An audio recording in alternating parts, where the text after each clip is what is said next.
پھر حضور کی خواہش یہی ہوئی کہ ہمیں پھر سے کعبۃ اللہ کی طرف بھیج دیا جائے اور ہم نماز کعبے کی طرف پڑھنے لگے۔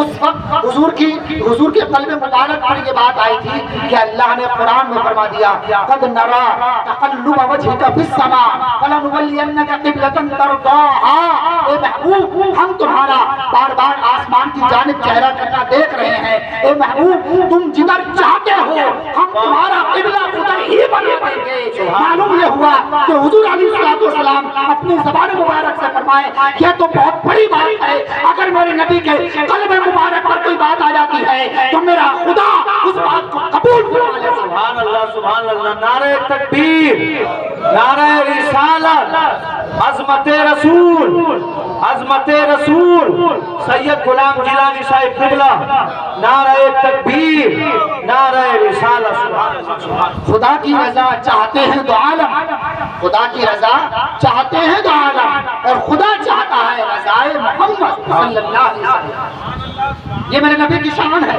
اب ذرا آپ اندازہ لگائیں کہ اگر حضور علیہ السلام دعا فرمائیں تو کیا آپ کی دعا کو رد کیا جا سکتا ہے؟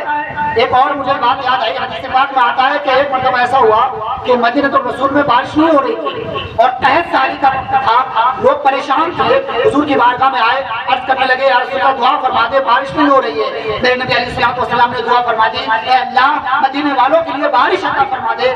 اللہ نے بارش نازل کر دی اور بارش اتنی ہوئی کہ مسلسل بارش ہوتی گئی، چند دن گزر گئے اور بارش رکنے کا نام نہیں لے رہی تھی۔ پھر صحابہ کرام آئے، عرض کرنے لگے یا رسول اللہ اب بارش بہت ہو چکی ہے، اب ہمیں مزید ضرورت نہیں ہے، اب دعا فرما دے کہ اس بارش کو اللہ تعالیٰ روک دے۔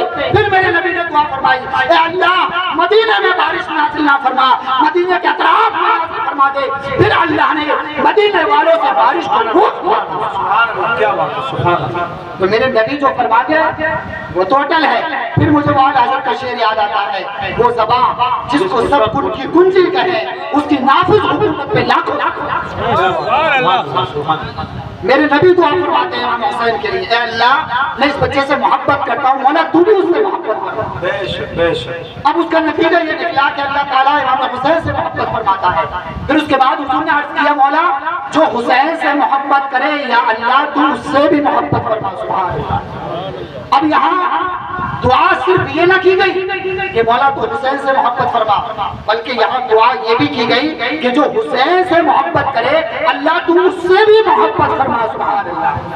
تو اگر ہم امام حسین سے محبت کرتے ہیں تو مطلب یہ ہے کہ اللہ تعالیٰ ہم سے محبت فرماتا ہے۔ ہمیں یقین ہے کہ ہمارا رب ہم سے محبت کرتا ہے، اس لیے کہ ہمارے نبی نے دعا کی ہے اور ہماری دعا پر، ہمارے نبی کی دعا پر ہمیں یقین ہے کہ جو نبی فرما دے، جو نبی دعا کرتے اللہ تعالیٰ اس دعا کو کبھی رد نہیں کرے۔ سبحان اللہ سبحان اللہ۔ اب ذرا آپ اندازہ لگائیں کہ حضور نے امام حسین کے لیے کس قدر دعائیں کیے اور حضور اپنے نواسے حسین سے کس قدر محبت کرتے ہیں۔ کیا اس کی وجہ صرف یہ تھی کہ امام حسین حضور کے نواسے تھے اس لیے محبت کرتے تھے؟ نہیں، صرف یہ وجہ نہیں تھی، بلکہ وجہ یہ تھی کہ میرے نبی جانتے تھے کہ ایک وقت وہ آئے گا کہ جب کچھ بدبخت اور ناسور اور ایسے ظالم لوگ کہ جو اسلام کے اندر وہ چیزیں کہ جو اللہ نے حرام کر دی ہیں انہیں وہ حلال کرنا چاہیں گے، اس وقت ایسا زمانہ آئے گا اور ایسا وقت آئے گا کہ جب اسلام کو خون کی ضرورت پڑے گی، اس وقت میرا نواسا، میرا لخت جگر یہی اپنا خون دے کر اسلام کی حفاظت کرے گا۔ اس وجہ سے حضور علیہ السلام امام حسین سے بے پناہ محبت۔ اور امام حسین رضی اللہ تعالیٰ عنہ جب کربلا میں پہنچے تھے اور یزید کا جب مقابلہ کیا تھا، مجھے ایک بات بہت اہم یاد آئی کہ اگر امام حسین چاہتے تو اسے بیعت کر لیتے، سمجھوتا کر لیتے، تو یزید جو ہے آپ کو ایک بڑے خطے کا حاکم بنا دیتا، آپ کو بڑے خطے کا گورنر بنا دیتا، اور اگر آپ چاہتے تو یزید کی بات پر بھی راضی ہو جاتا کہ آدم حملہ آپ سنبھالیں اور آدم میں سنبھالوں، مگر میرے حسین کو کبھی سلطنت کا لالچ نہیں تھا۔ ارے کیسے ہو سکتا تھا؟ میرے نبی علیہ السلام نے خود فرما دیا، یا عائشہ لو شئت لصارت معی جبال الذهب، اے عائشہ اگر میں چاہوں تو میرے ساتھ سونے کے پہاڑ چلے۔ جب میرے نبی نے سونے کے پہاڑوں کو ٹھوکر مار دی تو ان کا نواسا اس دنیا کی لالچ میں کیسے؟ سبحان اللہ۔ اللہ، نعرہ تکبیر، نعرہ رسالت، سید غلام گیلانی صاحب قبلہ، ذکر شہدائے کربلا، نعرہ تکبیر، سبحان اللہ۔ جب تک بکے نہ تھے تو کوئی پوچھتا نہ تھا، جب تک بکے نہ تھے تو کوئی پوچھتا نہ تھا، تم نے خرید کر ہمیں انمول کر دیا ہے۔ امام حسین، اچھا ایک بات اور یاد آئی کہ جب حکومت سلطنت نہیں چاہیے تھی تو امام حسین کو چاہیے یہ تھا کہ وہاں سے واپس آ جاتے، بھاگ جاتے، اپنی جان تو بچ جاتی، مگر نہیں، آپ سمجھے ہی نہیں، یہ حسین بن علی ہے، علی کی اولاد ہے، یہ اس علی کی اولاد ہے کہ جس علی نے ایک ہاتھ سے خیبر کا قلعہ جو تھا، اس کا جو پھاٹک تھا، جو بڑا اس کا دروازہ تھا، اس کو ایک ہاتھ سے پھیر کے پھینک دیا تھا۔ یہ اسی علی کی اولاد ہے اور اس کی رگوں میں نبی کا خون موجود ہے، اور جس کی رگوں میں نبی کا خون ہوتا ہے وہ کبھی دنیا سے ڈرتا نہیں ہے، بلکہ دنیا کا جم کر اور ڈٹ کر مقابلہ کرتا ہے۔ اور امام حسین نے یزیدی فوج کا اکیلے تنہا ہو کر اور بغیر اسلحہ کے مقابلہ کر کے یہ دنیا والوں کو بتا دیا اور قوم مسلم کو اور امت محمدیہ کو یہ پیغام عطا کر دیا، اے میرے نانا جان کے غلاموں، سن لو، اگر تمہارے سامنے باطل آ جائے تم حق پر ہو، چاہے نہتے ہو، تمہیں ڈرنے کی ضرورت نہیں ہے، اس لیے کہ حق تمہارے ساتھ ہے، جیت تمہاری ہے، تمہارا رب تمہارے ساتھ ہے۔ اور یزید کی اوقات کیا ہے، یزیدیوں کی اوقات کیا ہے، ان کا معاملہ تو یہ ہے کہ یزیدی مٹ گئے دنیا سے، سنی مسلمانوں، قیامت تک حسین ابن علی کا نام۔ سبحان اللہ، سبحان اللہ، سبحان اللہ۔ مطلب یہ ہے کہ اگر تمہارے مقابلے میں دشمن آ جائے، باطل آ جائے، تو تمہیں ڈرنے کی ضرورت نہیں ہے۔ اگر حکومت تمہاری مخالف ہو تو تب بھی مت ڈرو، اگر تمہارے مقابلے میں پاور مخالف ہو تب بھی مت ڈرو، اگر تمہارے مقابلے میں دولت مخالف ہو تب بھی نہ ڈرو، جب کہ تم حق پر ہو، جب کہ تم سچے ہو۔ اور اگر تم سچے ہو تو یاد رکھو قرآن نے کہا ان اللہ مع الصادقین، بے شک اللہ تعالیٰ سچوں کے ساتھ ہے، بے شک اللہ تعالیٰ ان کے ساتھ ہے کہ جو اللہ سے ڈرنے والے ہیں۔ اور جب تم حق پر ہو تو تمہیں کسی کا خوف کھانے اور تمہیں کسی سے ڈرنے کی ضرورت نہیں ہے۔ یہ پیغام ہمیں امام حسین نے کربلا میں، ہم امام حسین سے محبت تو کرتے ہیں، لیکن محبت کرنے کا مطلب کیا ہے؟ کیا محبت صرف اتنی ہے کہ ہم زبان سے کہتے رہے ہم حسین کا دامن نہیں چھوڑیں گے، ہم امام حسین سے محبت کرتے ہیں، کہ اتنا کافی ہے؟ نہیں، محبت کا مطلب ہے کہ محبوب کی اداؤں کو اپنایا جائے۔ محبت کا تقاضا ہی ہے، اگر محبوب کی ادائیں نہ اپنائی جائے تو وہ محبت مکمل نہیں ہو سکتی۔ اور محبوب کا عالم تو یہ ہے کہ کربلا میں وہ وقت کہ جب دشمنوں نے چاروں طرف سے آپ کو گھیر لیا اور جب آپ کو مارنا چاہتے تھے، آپ کو قتل کرنا چاہتے تھے، آپ کو شہید کرنا چاہتے تھے، اس کے باوجود آپ نے آخری سجدہ کربلا میں ادا کر کے دکھا دیا۔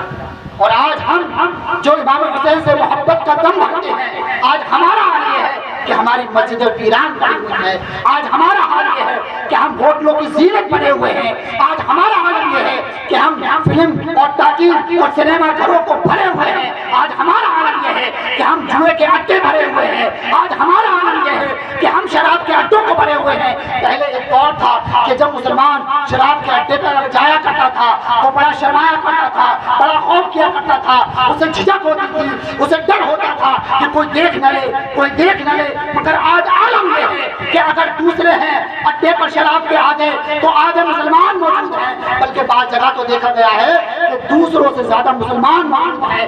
ارے تم تو وہ قوم ہو کہ جس قوم کے لیے قرآن میں اللہ نے شراب کو حرام قرار دے دیا ہے، تم شراب کے قریب کیسے جا سکتے ہو؟ شراب کا ایک قطرہ اگر ایک بڑے بالٹے کے اندر پاک پانی میں پڑ جائے تو سارے پانی کو ناپاک کر دیتا ہے، اس ناپاک چیز کو تم نے اپنے پاک جسم کے اندر کیسے داخل کر دیا؟ اور اس کے بعد تم کہتے ہو کہ تم حسینی ہو، تم حسین سے محبت کرتے ہو، تو سن لو میرا پیغام، دعوت اصل ہے، جھوٹی ہے محبت۔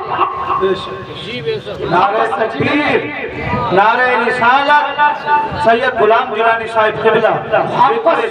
محبت سچی تو تب ہوگی جب ہم اپنے محبوب امام حسین کی اداؤں کو، نمازوں کی پابندی کریں، اور جب رمضان کا مہینہ آتا ہے پھر آپ دیکھ لیجیے آپ کنڈیشن کیا ہوتی ہے رمضان میں، پہلے کا دور ایسا تھا، ہم نے سنا تھا کہ سنبھل میں کوئی بزرگ تھے، اگر وہ کسی کو روڈ پر کھاتا پیتا دیکھ لیتے تھے تو ان کے پاس اتنا موٹا پائپ ہوتا تھا بڑا سا، اور اس کے ذریعے سے چپکے سے آ کر وہ چھپا کر رکھتے تھے، اور جسے کھاتا ہوا دیکھ لیا اسے زور سے مارتے تھے سب کے سامنے۔ اور آج عالم یہ ہے کہ چوراہوں پر کھڑے ہو کر تن دناتے ہوئے کھا رہے ہیں، اور اگر کوئی عالم یا امام صاحب کہتے کہ ارے یار کیا کر لو، رمضان کا احترام کرو، تو بڑی بڑی باقی کے ساتھ کہنا ہاں دیکھ لیا ہم نے، جو ہوگا دیکھا جائے گا، ابھی تو ہم مزے کر لیں۔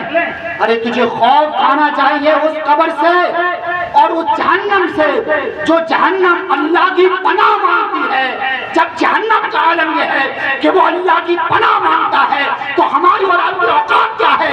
ہماری اوقات تو اتنی ہے کہ اگر ہمیں بیماری ہو جائے، اگر ہمیں بخار آ جائے تو ہمارا حال یہ ہو جاتا ہے کہ ہمیں لوگ پکڑ کے استنجے کے لیے لے کے جاتے ہیں۔ ہمارا حال یہ ہو جاتا ہے کہ ہم ایک قطرہ اپنے منہ کے ذریعے سے نہیں ڈال سکتے، بلکہ ہمیں نلکیوں کے ذریعے سے پانی پہنچایا جاتا ہے، اور ہم یہ کہہ رہے ہیں کہ ہاں دیکھ لیں گے جو ہوگا۔ ارے تیری اوقات کیا، تو کیا دیکھے گا؟ اگر دیکھنا چاہتا ہے تو کبھی دیکھ کہ کبھی آپ کو اپنے ہاتھ پر رکھ کر دیکھ، پھر تجھے پتا چلے گا کہ تیری اوقات کیا۔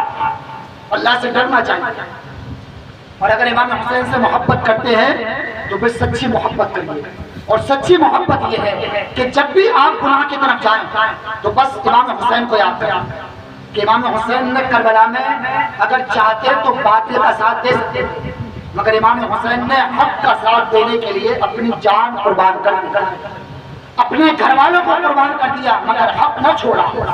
یہ ہے سچی محبت۔ تو ہر حال میں، ہر پریشانی میں، اچھا کچھ لوگوں کو پریشانی یا تکلیف آتی ہے، مصیبتیں جب آتی ہیں، بیماریاں آ گئی، پریشانی آ گئی، یا جو ہے وہ کاروبار میں لاس ہو گیا، یا جو ہے وہ کھیتی برباد ہو گئی، کھیتی خراب ہو گئی، تو لوگ جو ہے وہ اور فون پکڑنا شروع کر دیتے ہیں، اور عالم یہ ہو جاتا ہے بعض لوگوں کا کہ وہ اپنی زبان سے کفر تک رکھ دیتے ہیں، انہوں نے احساس بھی نہیں ہوتا کہ ہم نے کیا کیا۔ ایسے وقت میں ہمیں صبر کرنا چاہیے۔ اگر ان سے کہا جائے کہ یار صبر کرو تو پتہ کیا کہتے ہیں؟ ارے حضرت آپ کو پتا کیا ہے کہ ہمارے اوپر کیا گزرا؟ جب تمہارے اوپر گزرے گی تب تمہیں احساس ہوگا۔